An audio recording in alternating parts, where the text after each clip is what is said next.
Salut Maros, épisode 8. Salut Maros. Aujourd'hui, on a une invitée. Écoute, c'est que je vais découvrir moi-même en soi. Bah oui. Parce que c'est sa copine à lui, mais moi je ne la connais pas. Parce que Linda, ma fille, tu nous as présenté quand même des invités de qualité. De qualité, ouais. Souvent des femmes. Hein. Il m'a été donné de rencontrer Tia dernièrement parce qu'elle m'a interviewé moi-même. Ma chère. Elle ne se sent plus. Et donc on l'accueille aujourd'hui. Tia. Ça. Bon, il fait chaud dans le studio, il y a la lumière, tout ça. C'est des LED, hein, mais bon, on s'en fout. Il fait quand même chaud, c'est l'été. C'est l'été. On va boire. J'adore l'idée. Très bien. Vous savez accueillir. Oh, mais voilà. J'adore. Quand même. Tia, ma chérie, parle-nous un petit peu de toi. Tia, je suis hôtesse de l'air, créatrice de contenu. J'ai été modèle photo, j'ai fait du cinéma aussi. Les gens autour de moi et puis je profite de la vie un max quoi. Super. Est-ce que ça vous va? Ça me va. Mais du coup, tu ne nous parles pas de ta chaîne. Oui, alors créatrice de contenu, j'ai une chaîne YouTube où je parle un peu de tout ce qui me passe par la tête, de tout ce que j'aime. Donc mon métier de PNC, forcément, toi tu sais, les voyages, mais aussi un peu d'écologie, beaucoup de féminisme, du mindset, développement personnel.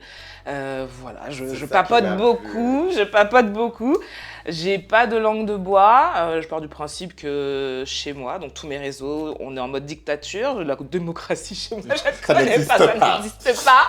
Vous êtes chez moi, donc je dis ce que je veux. Et si ça tu n'es pas content, tu peux partir. Tu peux partir. Alors, ma chère Tia, ici aussi c'est une dictature. Je sais que toi c'est thé au café.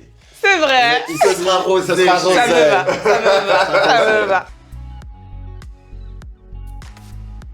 Quand j'ai regardé ton contenu et tout, j'ai tout de suite vu ce côté hyper positif, hyper enjoué. Une sorte, c'est pas de la transmission, genre je t'enseigne quelque chose. Non, pas du tout, je suis pas là pour ça. C'est vraiment du partage, quoi. Et je me suis dit, ok, ça fit. Et ça a fité. C'est vrai, mais ouais, on est resté hyper longtemps comme si on se connaissait depuis 10 ans. C'est clair. C'était bien. Et donc, toi, quand tu as décidé de démarrer donc, cette chaîne, ça se passe comment? Parce que nous, on a décidé ça, on était là comme ça, hein, sur le canapé, tout ça. Exactement comme ça. Mais vraiment. Et à se dire, ma fille, on refait le monde à chaque fois. Grave. Avec un verre de tequila à la main. Voilà.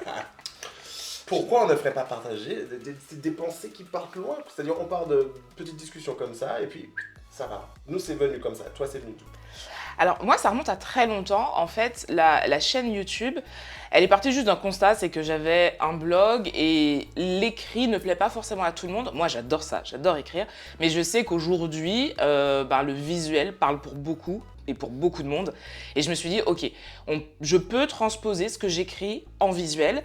Et ça ne me posait pas de problème parce que j'ai fait de la télé. Et donc, en fait, tout ce que je fais devient juste une suite logique de ce que j'ai déjà fait. Sauf que je le fais avec ce que je suis aujourd'hui. Donc, j'essaye d'apporter quelque chose par mon évolution, de ce que j'apprends de la vie. Et comme tu dis, je suis pas un coach, je suis pas un gourou, je suis pas là pour apprendre quoi que ce soit à qui que ce soit. J'apprends des choses et vraiment en toute humilité, je me dis, j'ai appris ça, peut-être que ça va intéresser une personne. Et si ça intéresse une personne, honnêtement, j'ai fait le job. Et c'est vraiment comme ça que j'ai créé tous mes réseaux, entre la chaîne YouTube, le podcast dans lequel je suis passée, en me disant, voilà, j'ai appris un truc et si ça peut t'aider, j'ai fait le job. D'où te vient ce... Parce que c'est pas donné à tout le monde de pouvoir se mettre en avant devant la caméra, devant les réseaux, de se partager au monde. Non, mais sincèrement, pour répondre à ta question, je pense que maman y est pour beaucoup. J'ai la chance d'avoir une mère incroyable et qui, depuis toute petite, j'ai une petite sœur, et qui depuis toute petite nous a dit vivez, hein, vivez. Et je vous fais confiance, vous avez ma totale confiance, ne me décevez pas dans le sens, si tu me dis que tu fais ça, fais-le, mais va pas faire autre chose, ou si tu fais autre chose, dis-le moi, que je sois au courant. Mais l'idée c'est, vis ta vie, apprends, essaye. Et je me revois à 4 ans, elle avait un groupe de danse en région parisienne, et à 4 ans, je dansais toute seule devant des centaines de personnes et je kiffais, mais c'était ma meilleure vie et j'étais Beyoncé avant Beyoncé et elle m'a toujours poussée à faire ce que je voulais. Et c'est vrai que j'ai une certaine force de caractère grâce à elle. Après, c'est un cheminement, je dis pas que j'ai toujours été très positive, mais c'est vrai que beaucoup de claques de la vie, te font comprendre que, ok, t'as mis un genou à terre, des fois t'en as mis 2, des fois tu rampais, et puis un jour tu t'es relevé en fait. Donc garde ça en tête, tu vas ramper même, hein, mais si tu te relèves, il y a de l'espoir, et je garde ça, et c'est vrai que depuis, on va dire, une dizaine d'années, c'est vraiment mon leitmotiv. Ok, alors par rapport à ça, justement, parce que je suis allé voir ta page Insta, et j'ai vu que tu avais 5 piliers. Est-ce que tu peux pas partager donc, ces 5 piliers avec nos petites russes? Alors, pour résumer, en gros, hein, la principale chose qui m'anime, c'est être heureuse. Déjà, tu vois, on en revient à ce que tu disais, se mettre en avant. Penser à soi, c'est même pas se mettre en avant, parce qu'on pourrait voir ça comme de l'égoïsme ou du narcissisme. C'est vraiment penser à soi. Le bonheur, prendre soin de moi, de mon psychisme, parce que des fois, on a l'impression d'être heureux, et puis on réalise que là, ça va pas bien, en fait. Donc, il y a un apparat qui fait que non, on se pose, on prend soin de soi. Et puis, apprendre, c'est hyper important. Je regardais j'écoutais un podcast, j'aime beaucoup les podcasts, un podcast il n'y a pas longtemps d'un père qui disait sa fille adolescente adore ChatGPT, sauf qu'elle ne réfléchit plus parce que ChatGPT est là, et j'ai vraiment peur de ça, et donc je suis vraiment dans cette quête d'apprendre. Après, apprendre la discipline. Alors, je travaille ma discipline. Je vais être transparente. Je travaille ma discipline. Je suis passionnée de sportifs de haut niveau, d'artistes comme des Céline Dion, des gens qui ont cette discipline de se dire, ok, cet objectif-là, je dois faire ça, et qui ne vont pas dévier du chemin. Et je trouve ça énorme, en fait. Je pense qu'il faut un mindset tellement puissant pour se dire, ok, je dois perdre 5 kilos pour ce show. Je ne vais pas boire une goutte d'alcool. Moi, tu peux pas faire ça. Mais tu vois, c'est ça, c'est que j'ai ces 5 kilos à perdre et je suis en train de boire un verre de rosé. Voilà, donc la discipline pour moi, c'est quand même un état d'esprit qui est quand même puissant, parce que ça te permet de contrôler ton cerveau et de ne pas te laisser guider par tes émotions. Et ensuite, l'alignement. Dire, ok, je veux ça, je fais ça, et c'est en adéquation. C'est pas facile des fois. Ouais. C'est pas facile, parce que pourquoi je veux ça? Est-ce que c'est les bonnes raisons? Est-ce que c'est vraiment pour moi? Donc, voilà, est-ce que ta façon de faire est cohérente avec ce que tu veux, ce que tu dis ouais. Aussi. Donc, c'est l'alignement, hein, je pense que c'est important quand on a une vision de qui on a envie d'être. Donc, j'essaye d'être alignée avec celle que j'ai envie d'incarner. Et puis après, l'organisation. Avant, j'étais une grosse bordélique, mais vraiment, hein, voilà. Et aujourd'hui, je kiffe organiser, faire des to-do list et avoir des plannings, tu vois, j'adore ça. Alors, je suis un organisateur moi-même, ouais. Tu vois, mais j'ai besoin d'avoir du bordel. Ok, mais pourquoi?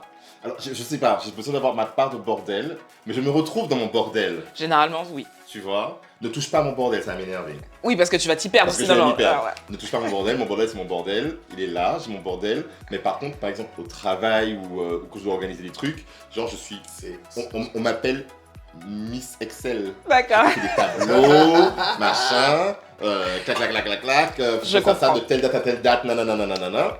Mais par contre, je suis un bordélique. Il me faut du bordel.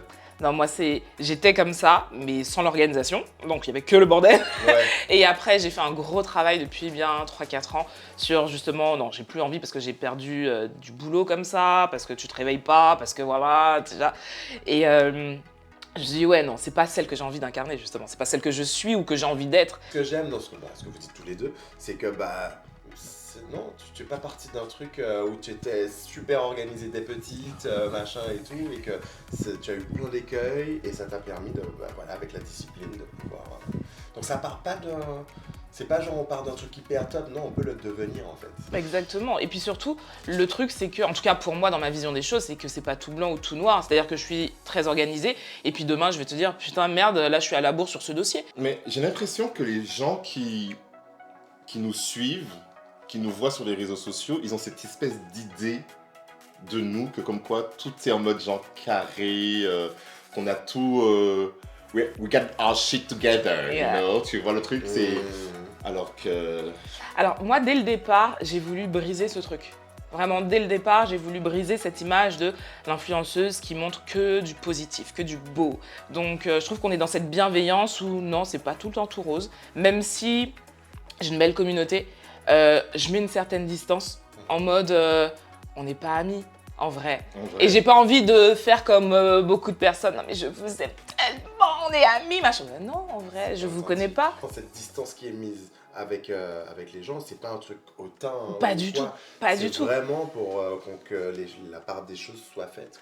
Et toi, je vois que tu es quelqu'un d'hyper solaire et je voulais savoir, est-ce que toi aussi ça t'arrive d'avoir des gens qui ont peur de venir te voir parce que tu brilles trop? Il y a deux choses. Soit on me voit très solaire ou soit on me voit très froide. Parce que je pense que j'ai cette part d'assurance qui fait que certaines personnes n'osent pas. Tu vois, From a bit to another. Yes, voilà. Tu sais déjà. C'est ça. Non, je crois que c'est quelque chose qui est en toi. C'est toi, en fait. C'est juste toi. Mais c'est que je suis dans une espèce de zone hyper neutre. Et en fait, cette zone hyper neutre fait que les gens pensent que je vais les engueuler, les taper ou quelque chose comme ça, tu vois. Et il me voir, me fait, mais non, mais je t'ai vu et t'avais l'air hyper froid, machin, nanana. Alors, je peux confirmer parce que quand Lake ne vous aime pas, ah non, par contre, quand je son visage, le comète monte, c'est en même. Qu'est-ce qu'il y a, mademoiselle? Les petits sourcils qui montent. Get the fuck out of my face. La distance que je mets dans la vie de tous les jours, en fait, par exemple, mes amis que j'ai depuis 25 ans, personne m'appelle Tia. Personne. C'est Sine. Tout le monde m'appelle Sine. Et c'est là où je sais qui me connaît, qui ne me connaît pas. Généralement, quand on me connaît pas, c'est Tia. Et ok. Et quand on me connaît, c'est Sine. Et quand je suis avec mes amis, il n'y a pas de réseaux sociaux. C'est là, il n'y a pas en mode machin. Non, pas du tout. Quand je suis avec mes amis, je suis avec mes amis. Et c'est vrai que des fois, on a l'impression que je suis pas la même. Mais non, mais. Et comme je dis, quand je suis dans un avion, je suis pas devant une caméra. Et je fais la part des choses, en fait. Et quand je suis avec mes amis, je suis pas devant une caméra. Donc, je fais la part des choses. Comme quand je suis avec ma maman, s'il n'y a pas Tia, déjà, je lui dirais ça, elle me dit, ça qui Tia. Tu vois, voilà, donc, je pense qu'il y a une part des choses, parce que pour moi, c'est un boulot. C'est un boulot que j'adore. Et vraiment, j'espère faire ça encore longtemps. Mais je fais la part des choses. Et c'est vrai qu'on peut avoir l'impression que je suis un peu froide, parce que quand je suis avec mes amis, c'est vraiment avec mes amis. En plus, mes amis, mais ils sont comme moi, tu vois, voilà, on n'a pas le temps de tout ça. Donc on est là, entre nous, il y a un entre-soi qui se crée. En plus, chacun vit un peu partout dans le monde. Quand on est ensemble, on passe un vrai moment, tu vois, d'amitié. Et donc on peut avoir cette impression-là.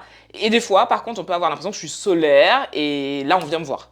Mais très, très souvent, on vient pas me voir. En vrai. En fait, parce que j'ai vraiment l'impression que quand tu brilles trop, les gens, ils ont peur de la lumière, tu vois. Tu vois, je sais pas si tu vois ce que je veux dire. Dans le podcast, je sais pas si tu te rappelles, je dis, en gros, les gens qui brillent n'éteignent pas les autres. Je sais pas si tu te rappelles dans l'introduction. Et c'est dommage de penser que quelqu'un qui brille, peu importe ce qu'elle fait, de par sa réussite, de par juste son aura, parce qu'il y a des gens, c'est juste l'aura qui permet ça, l'énergie, peu importe, mais elle va pas t'éteindre toi. Et au contraire, moi je me dis, les gens bienveillants qui brillent, leur lumière arrive à jaillir sur les autres. En fait. Exactement. Et moi, j'ai envie d'être ce genre de personne, de me dire, on me dit souvent que je suis lumineuse, et de me dire, ok, si tu viens me voir, si tu prends le temps de venir me voir, je vais pas te rembarrer. Qu'est-ce que tu peux conseiller à celles et ciels, on est inclusif, qui veulent se lancer? Première chose, et là, ça vient vraiment de mon expérience, n'attendez pas le bon moment, il n'y a pas de bon moment. J'ai attendu le bon moment et heureusement que j'ai rencontré mon chéri qui à un moment m'a dit « Ok, à quelle date ça doit être fait? Ce sera fait à cette date-là. » Et j'ai eu cette pression de me dire « Mince, ça doit être fait à cette date-là, tu vois. » Mais je retardais l'échéance parce qu'il manquait ci, c'était pas parfait, ceci. Non, vous avez envie de faire, faites. Entourez-vous des bonnes personnes. C'est hyper important. Et les bonnes personnes, c'est aussi la famille, les amis qu'on connaît justement des fois depuis 25 ans. On a l'impression qu'on peut pas dire « Ok, toi, c'est une relation toxique. » Parce qu'on se connaît depuis 25 ans. Bah si, on peut en fait. C'est tant qu'on n'a pas un truc au poignet où on est lié H24, on peut dire aux gens « fuck off et barre-toi ». Je pense que c'est hyper important, on en revient justement à l'alignement, au bonheur. Si la personne vous fait du tort ou si vous n'êtes pas heureux avec cette personne, peu importe qui c'est, là, c'est même pas une relation amoureuse ou quoi que ce soit, mais quelqu'un que vous connaissez depuis des années, un parent qui vous critique dans tout ce que vous faites, Prenez du recul. Il y a une phrase que je dis tout le temps, vous êtes la moyenne des 5 personnes que vous fréquentez. Donc à vous de voir où vous voulez aller. Et il y a un truc qui a été prouvé, c'est que si vous êtes la personne la plus intelligente d'une pièce, vous ne progresserez pas. Moi, j'essaye de faire en sorte d'être toujours la personne la moins intelligente. Là, je suis la personne la moins intelligente, mais j'apprends, tu vois. Et je me dis, je progresse en fait en étant entourée que de gens qui vont me permettre d'upgrader la personne que je suis. Et le dernier conseil, c'est soyez alignés à qui vous êtes et pas un effet de mode, parce que la mode, ça passe. Donc, soyez vraiment alignés à qui vous êtes. Et peut-être que ça va pas plaire à tout le monde, mais je pense que l'idée, c'est pas de plaire à tout le monde, parce que sinon, c'est plaire à n'importe qui. On va passer à un petit jeu. Ouais. Allez! Il y a un petit jeu que même notre petit Réal va faire aussi, hein. Sur la feuille, votre couleur préférée. Donc, écrivez votre couleur préférée. Et après, écrivez 3 points. Pourquoi c'est votre couleur préférée? C'est bon pour tout le monde? Oui. Ok. Maintenant, votre animal préféré. Et pareil, 3 raisons pourquoi c'est votre animal préféré. Et le dernier, le type, la nature de l'eau. Hein? Votre nature d'eau. Est-ce que c'est gazeux? Est-ce que c'est de la Ah. neige? Est-ce que c'est la mer? Est-ce que c'est un lac? La nature de l'eau, et pareil, les trois points, pourquoi c'est votre nature d'eau préférée. Maintenant, là où vous avez marqué la couleur que vous préférez, vous allez barrer. Barrer la couleur. Ok. Barrez la couleur et écrivez comment je me vois. À votre animal préféré, comment je vois mon partenaire. Vous barrez et vous mettez pour le dernier, vous mettez comment je vois ma sexualité. Oh merde! Alors, Tia, dis-nous tout. Alors, Comment tu te vois? comment je me vois? J'écris intensité, histoire, âme. Oh! Et c'est quoi la je couleur? peux voir ça, je peux le voir Ouais. ça. Ouais, bien. T'as mis quoi toi? Moi j'ai mis musique metal rock. Pour la couleur, c'était quoi? Le noir. Noir. Ah mais tu vois, et le pire c'est que moi c'était le noir aussi. Et tu vois, d'une personne à une autre, Ouais, c'est c'est dingue! Concentration et sobriété. Ok. Pourquoi? C'est vrai. Parce que le noir me Ah oui, permet. c'est vrai. Suivant, quand tu vas te coucher, que t'as passé une journée de merde, tu te fous dans le noir. Ouais, Très juste. c'est Mais, vrai. mais c'est vrai que, C'est quand, vrai. quand tu connais Romain, tu vois que c'est quelqu'un qui est Ouais. très sobre et... J'essaye. C'est vrai. Ouais, non, ok. Et toi, Maros? Alors moi j'ai mis, donc c'était le gris.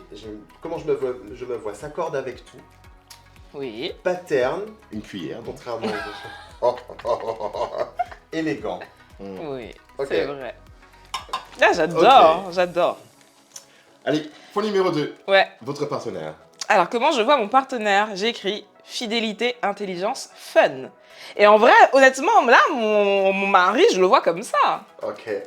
On verra dans 10 ans, mais pour l'instant. Et toi le ravet?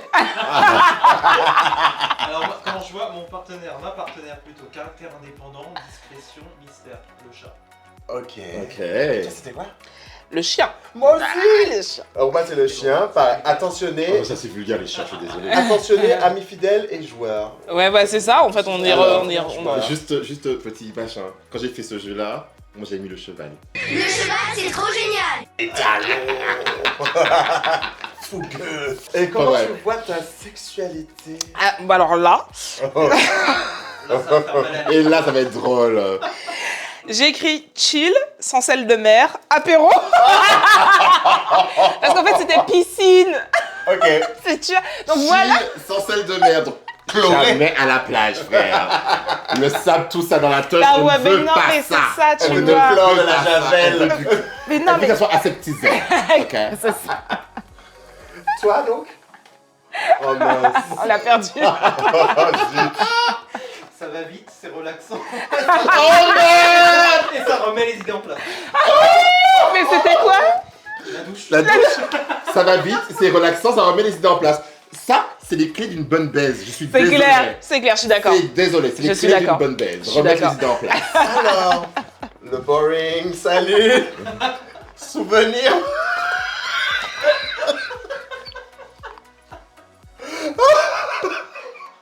Rafraîchissant. Délicat.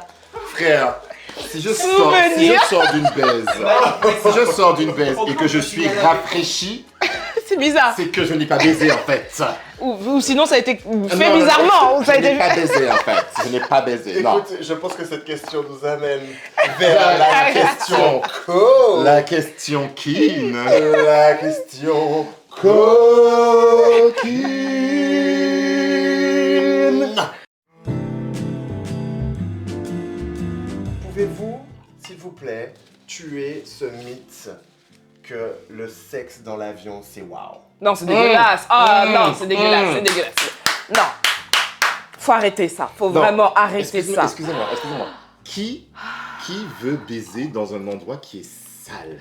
Mais c'est ça. En fait, il y a rien de sexy. Inconfortable. Il y a rien de sexy, il y a rien de. Non, c'est pas waouh. C'est pas waouh. Les femmes de ménage ont, selon la compagnie, en moyenne 1 heure pour nettoyer tout un Vous avion. pensez qu'on shampooine Tout tous les un avion. sièges, le tapis ou quoi que ce soit, qu'elles ont le temps de nettoyer toutes les tablettes, Imaginez les toilettes. de javeliser les toilettes? Sérieusement?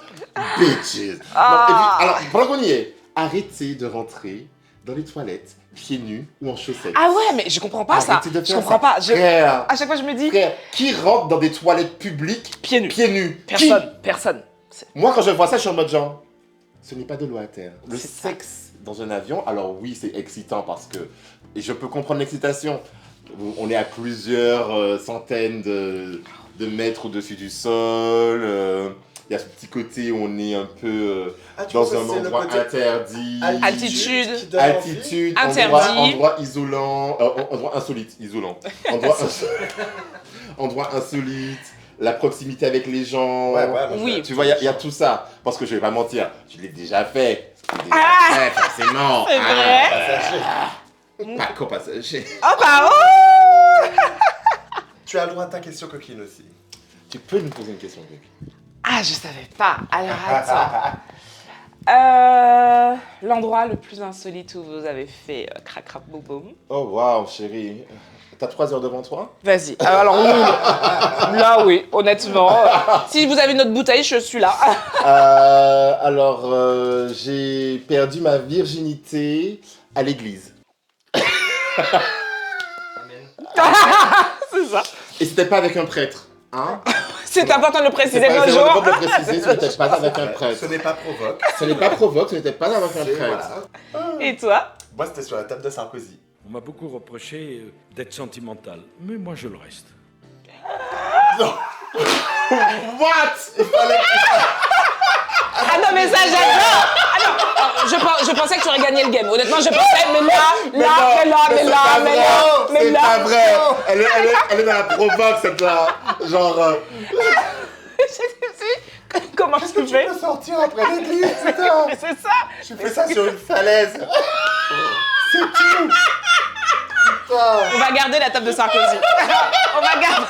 Parce que là, pour le coup, tu gagnais, mais Oh mais haut la main, quoi. Oh la main. La table de Sarkozy. Et là, tu te dis, mais est-ce qu'il était là?